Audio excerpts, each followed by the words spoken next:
ce que le film nous raconte et ce qu'il nous fait comprendre, c'est pourquoi et comment on est attaché à ces petits territoires. Ces petits territoires, c'est la famille, c'est le travail aussi. C'est comment on prend racine dans un endroit à travers son travail, et pas forcément un travail qui est un travail d'exploitation, au sens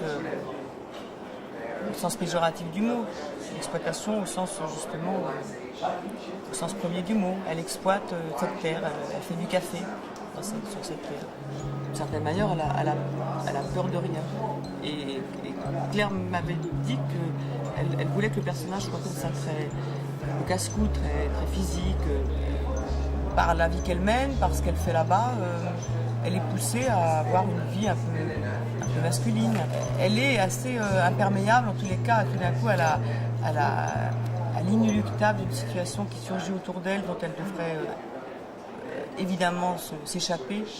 Moi, je voulais pas que les gens se disent « Ah, c'est les événements de Côte d'Ivoire ». Donc j'ai pris un territoire qui n'était pas la Côte d'Ivoire, qui n'était pas nommé comme un territoire de Côte d'Ivoire. Évidemment, c'est pas l'histoire du génocide du Rwanda, mais si vous voulez, l'actualité depuis une semaine après les élections au Gabon fait que c'est exactement ça. Enfin, en réalité, c'est ça. Tout d'un coup, quelque chose qui est latent, mais qui n'est pas encore exprimé, peut-être parce qu'il n'y a pas eu d'élection depuis longtemps, etc., mais que les gens ressentent, et comme peut-être un peu explosif, mais pas tout de suite.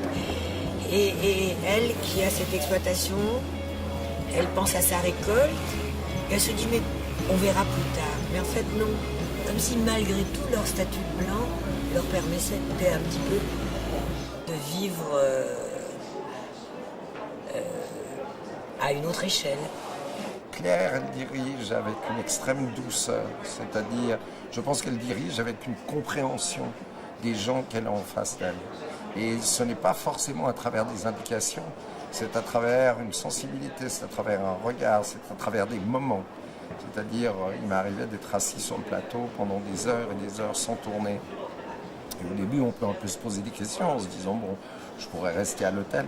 Et Claire, elle a besoin de visualiser la personne sur un plateau, même si cette personne n'est pas en train de tourner. Et tout à coup, il y a un déclic. Et à ce moment-là, il faut que cette personne soit disponible instantanément. Non, j'ai toujours été intéressée, je crois pas, sensible et à son univers, à sa force, à sa douceur aussi. C'est un curieux mélange de très très grande force, de très grande maîtrise de ce qu'elle veut raconter. Puis en même temps, il y a quelque chose d'extraordinairement doux et poétique chez elle. Et puis cette sorte de côté obsessionnel dans sa manière. On sent qu'elle va vers quelque chose, elle ne le nomme pas, elle ne le raconte pas. Et moi, j'aime beaucoup ça.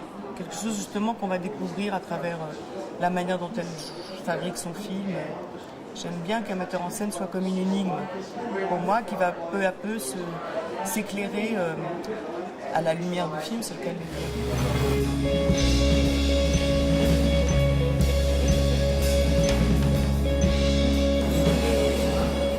Je dirais quasiment impossible si Stuart ressent quelque chose et a envie de faire la musique du film, que ce soit quelque chose qui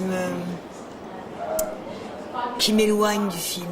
C'est jamais décoratif. J'ai l'impression que Stuart, il a une façon pour le monteur ou pour moi, il vient et il éclaire. Parce que parfois dans le montage, on est vraiment, comme on dit vulgairement, la tête dans le guidon, mais dans le montage, c'est un duo. On est deux autour du film à s'acharner. Et tout d'un coup, Stuart arrive avec une vision complètement panoramique du film. Et tout d'un coup, ces propositions musicales nous font faire des pas gigantesques dans le montage. En général, il arrive avec une proposition et en 2 jours, on résout une semaine de travail Parce que tout d'un coup, lui, il a compris quelque chose que nous, on n'a même pas encore vu.